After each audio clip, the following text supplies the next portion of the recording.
کہ تم مجھے ہی پکارتے ہو یا بھیڑ میں کسی اور کو پکارتے ہو. یعنی ربوبیت کی تشریح جامع ہے اور کل ہے. قالوا ربنا اللہ، تم نے مجھے پالنے والا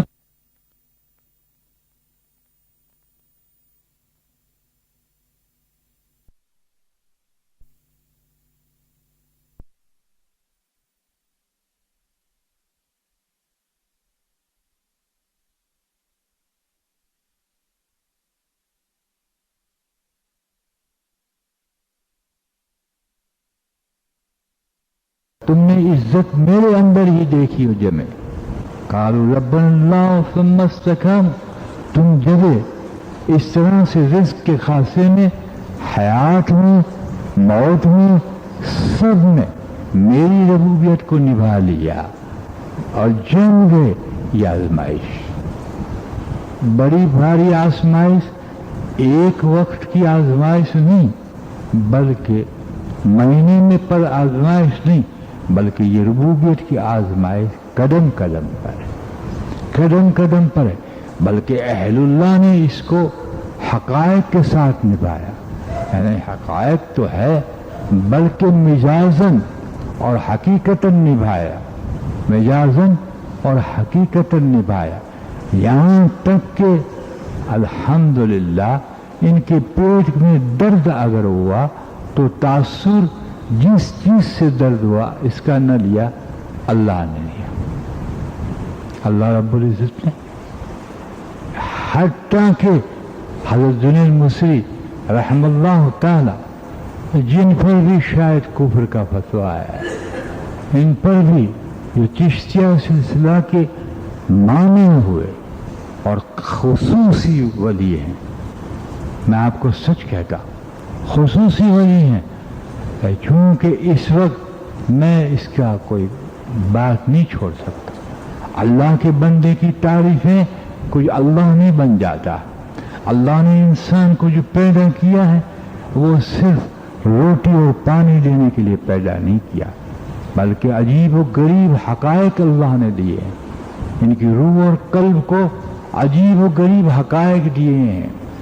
دیا ان کو ایسا دنیا میں نوازا ہے جس کا تصور اہل دنیا نہیں کر سکتے. چنانچہ آپ سفر کر رہے تھے کشتی میں، لکڑی کی کشتی میں. آج بھی بہت لکڑی کی کشتیاں دنیا میں ہیں، میں بھی بیٹھا ہوں. 5,000 بوری کی کشتی میں بیٹھا ہوں. چنانچہ جب کشتی روانی ہوئی تو آپ جانتے ہیں کہ ہم ٹرین میں سفر کرتے ہیں تو ہم اپنے کوئی سامان کو ٹٹولتے ہیں، کوئی تولیہ نکالنا، کوئی چیز نکالنی. چنانچہ ایک مسافر نے اپنا صندوق ٹٹولا تو اس میں ان کا رکھا ہوا ایک لال، ایک تو ہیرا ہوتا ہے اور ایک لال ہوتا ہے، یہ پتھر قیمتی ہوتا ہے. اس نے اس کو نہیں دیکھا. جب اس نے لال کو نہ پایا تو وہ کچھ فکر میں پڑ گیا اور ادھر ادھر دیکھنے لگا. لوگوں سے بات کرنے کے بعد کہ کیا بات ہے، کہ یقیناً اس صندوق میں لال تھا، تالا لگا ہوا نہیں تھا، ایسے ہی تھا.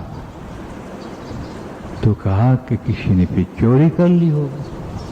تو آپ جانتے ہیں ماشاءاللہ کہ پہلے چور جو ہوتے تھے نا وہ بوسیدہ کپڑوں میں رہتے تھے، اور آج چور سوٹنگ بوٹنگ میں رہتے تاکہ پولیس کو دھوکہ دے کہ یہ چور صاحب نہیں، یہ جینٹل مین. تو میں نے دیکھا ایسے جینٹل مینوں کو جیب کترتے ہوئے میں نے خوب دیکھا، جیبوں میں سے پیسے نکالتے ہوئے میں نے خود دیکھا. جی ہاں، کیونکہ جینٹل مین جیسے تھے. انہوں نے انگشت نمائی کی یعنی انگلی اٹھائی کہ معلوم ہوتا ہے کہ یہ بشر چور ہے. حضرت جنید مصری فقیر انسان تھے، اللہ والے تھے، سادے کپڑے پہنے ہوئے تھے.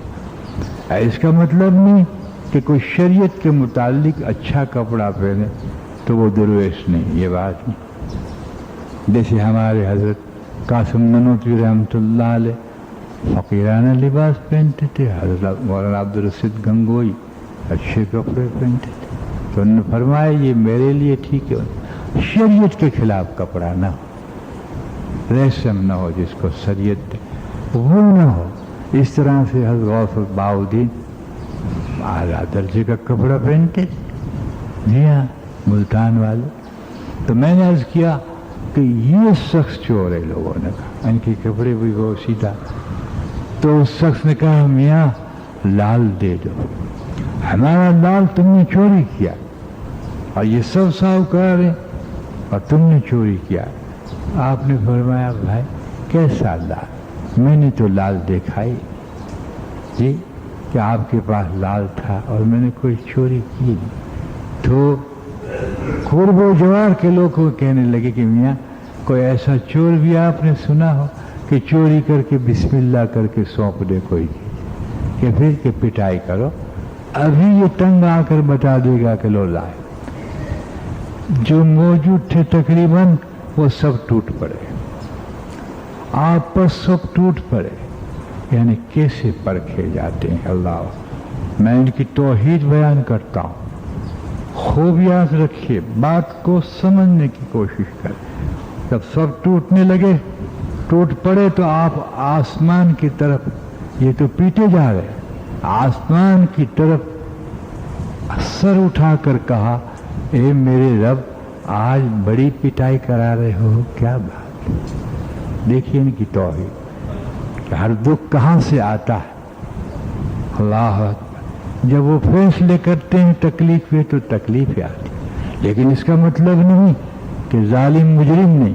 جیسے حضرت علی کرم اللہ وجہ کو یہودی نے ایک پتھر مارا، جب انہوں نے مڑ کر حضرت علی کرم اللہ وجہ نے دیکھا تو یہودی کہتا ہے کہ تمہاری توحید کے اعتبار سے یہ اللہ کی طرف سے، کہا ہاں اللہ کی طرف سے آیا، لیکن چہرہ تیرا کالا ہوا، چہرہ تیرا کالا ہوا۔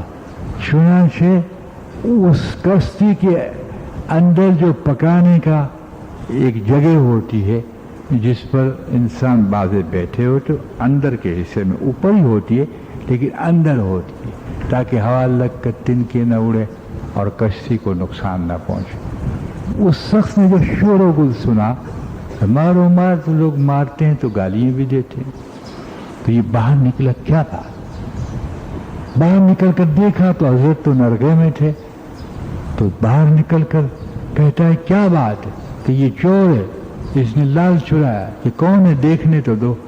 جب دیکھا تو یہ شخص پہچانتا تھا، کہنے لگا یہ تو مصر کے حضرت ذو المصری ہیں، یہ تو اللہ والے مشہور ہیں، تم نے نہیں دیکھا کہ نہیں کہ حضرت ذو المصری کا ہم نے نام سنا ہے، یہ یہی ہے۔